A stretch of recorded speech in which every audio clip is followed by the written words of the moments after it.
Good afternoon, everyone. I'm John Miko, Executive Director of the Union League Legacy Foundation. Welcome to this special virtual edition of Good Citizen Day 2020.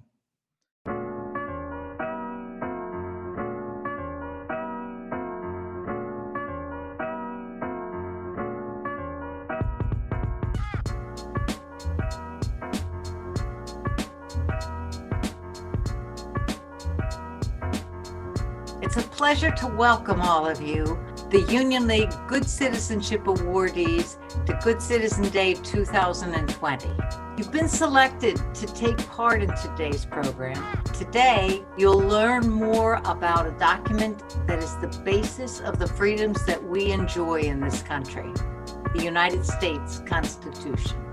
So how are we going to do this? Well, we're going to break you into breakout rooms. And you're going to have 6 different breakout rooms and 6 different constitutional issues. You're already assigned the breakout issue, and you're already assigned whether you're going to go one way or the other on the issue.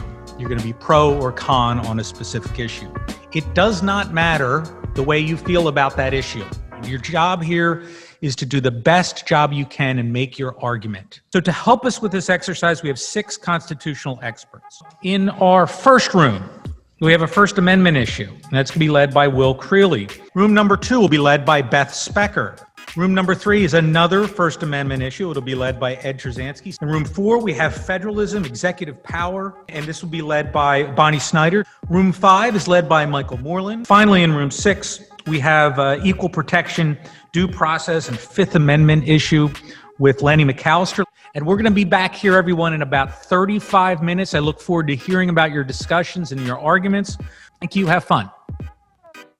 Well, who's got a good argument to kick us off? I feel like there can still be hate speech within the free speech zone. We get rid of the Electoral College. Pro and con of the popular vote. Pro is your voice is heard. The liberties protected by the Constitution are not fair weather freedoms. That's a very good point you make. Our businesses affect our economy greatly. But it cuts both ways. Require the wearing of masks nationally. Congress can make a law under the Elastic Clause. Where does that come from in our constitutional system? I was immediately drawn to Article 2, Section 1 of the Constitution. That's why I think that there shouldn't be a space, and it should be allowed to happen everywhere, because people are most likely going to gravitate where it can be seen and kept.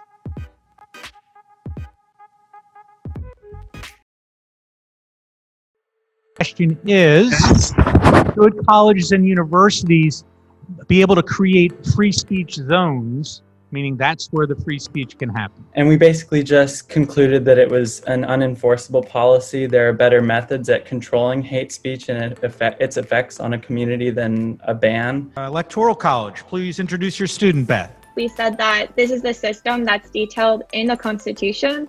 Also, it allows smaller states to have a voice in federal elections. Our next room is number 4 with Bonnie Snyder. The president have the power to extend mandatory masks across the nation. Our second point is that the president can enforce the laws, but he or she cannot create them. So your room voted against the president having authority to mandate the wearing of masks nationally. Yeah. Correct? Okay. So next, we're going to go to room number 5 and Michael Moreland. Can a state ban religious services while at the same time allowing businesses to operate? We first started off with a lot of cons. One of the cons was that it goes against the First Amendment with the freedom to assemble.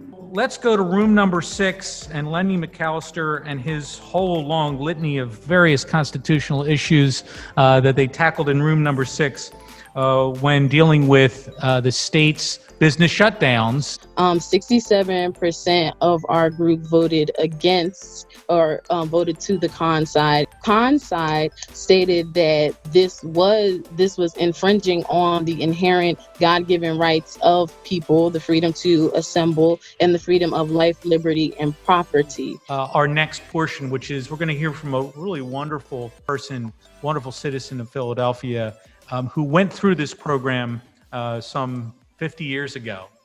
And his name is Mr. David Hardy. Because from then on, I didn't shy away from leadership opportunities. I was the captain of my basketball team in high school. I was the president of my class in college. I have various leadership roles throughout my career. I congratulate every recipient of the Good Citizenship Award. It's a great honor to have bestowed on you. But this award comes with responsibility.